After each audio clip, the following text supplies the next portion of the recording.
Salut à tous, j'espère que vous allez bien. En fait, aujourd'hui, je vous parle de 5 grandes choses à savoir. Ils ont 5 grandes choses que chaque étudiant devait connaître avant de déposer ses pieds sur le territoire turc. Juste dans cette vidéo, je veux juste m'attarder sur des réalités que la majorité des étudiants se plaignent d'avoir mis leurs pieds en Turquie. Non sur l'aperçu des réalités de vivre en Turquie ou bien de venir étudier en Turquie. De nos jours, beaucoup de jeunes gens s'intéressent maintenant à la Turquie pour la poursuite de leurs études. Je trouve que je reçois plein de messages des personnes qui veulent venir continuer leurs études en Turquie. Je dis que cette vidéo est faite pour vous et c'est mieux pour vous de connaître ces réalités avant d'arriver ici. Comme d'habitude, avant de poursuivre la suite de cette vidéo, si c'est ta première fois de nous découvrir sur cette chaîne YouTube, moi c'est Habib, étudiant à l'université Karabük de la Turquie. J'ai déjà 11 mois d'expérience, si je ne me trompe pas, à bientôt une année. Et sur cette chaîne, je te fournis un peu du contenu sur du business, en particulier comment développer un business par le moyen de la Turquie. Je t'offre également quelques conseils qui peuvent t'aider à développer un business. Je parle également de ma vie ici en Turquie en tant qu'étudiant et de certains conseils si tu veux émigrer à Turquie pour la suite de tes études. Donc abonne-toi, lance-moi un petit pouce bleu d'encouragement juste pour m'encourager sur ce que je fais. Et puis sans plus tarder, c'est parti les gars. Donc ici en premier lieu, on va voir l'instabilité de l'économie turque. Donc le pays de la Turquie est souvent victime d'une baisse de monnaie presque chaque année, cause souvent l'augmentation des prix des produits et même l'augmentation des prix des filières à l'université. Énerve encore la majorité des étudiants étrangers, c'est que la baisse se fait de façon inattendue et très brutale. Donc sur le prix du pain, quand j'étais arrivé pour la première fois, le pain à 4 télé. En un moment, ça a augmenté à 5 télé et puis juste la semaine passée, je viens d'apprendre que le pain vient d'augmenter à 7,5 télé. Si vous donnez un exemple sur le prix de ma filière, en fait au début c'était juste à 3800 et quelques comme ça par semaine. Actuellement à l'heure où je vous parle, ça a augmenté jusqu'à 10 500.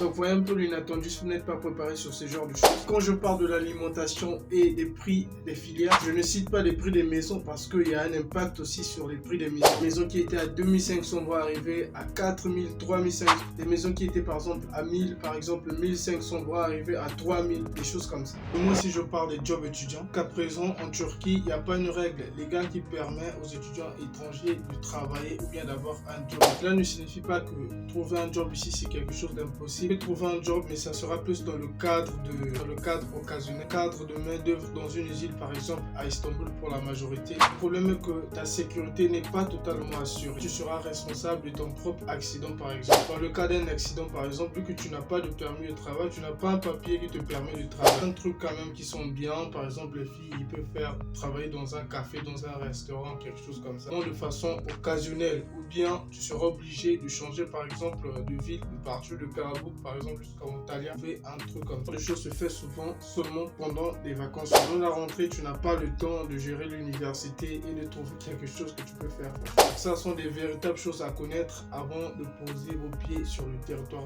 Vraiment encore une fois, excusez-moi pour le changement d'endroit. Non, on va devoir poursuivre avec notre vidéo. Troisième des choses à savoir ici, c'est que le pays de la Turquie est souvent aussi victime des séismes ou bien des tremblements de terre. C'est quelque chose à prendre en compte avant de venir ici en Turquie. La fréquence, je ne sais pas si ça se produit chaque année parce que moi j'ai juste 10 mois ici. Ces 10 mois, le pays de la Turquie était déjà victime de 3 tremblements de terre, 2 qui s'étaient produits dans 2 petites villes voisines. Le grand tremblement de terre jamais enregistré qui s'est passé il n'y a pas longtemps. Les grands tremblements de terre restent plus fréquents dans les grandes villes. Chez nous, dans les petites villes comme les Karabük, c'est un peu difficile. Donc c'est vraiment quelque chose à prendre en compte. Quatrième des choses ici reste sur l'apprentissage de la langue turque. J'ai abordé ce sujet à plusieurs reprises sur ma chaîne YouTube. C'est bien d'apprendre la langue turque, mais seulement pour nous les étrangers. Une fois quitté ce pays, la langue turque ne sert plus à rien. La langue turque est parlée seulement en Turquie, à moins que tu aies un travail qui est quelque chose de vraiment difficile.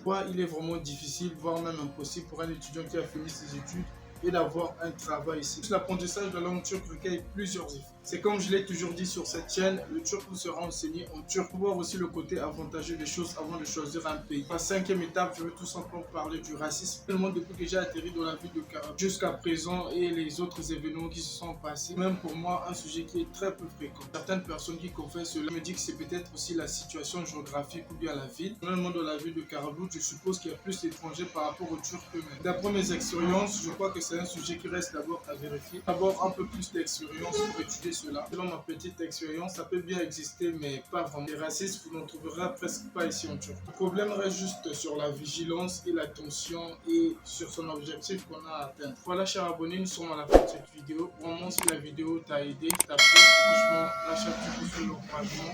Abonne-toi sur ma chaîne. Si tu as des questions, n'hésite pas à les poser. Je suis toujours là sur les commentaires.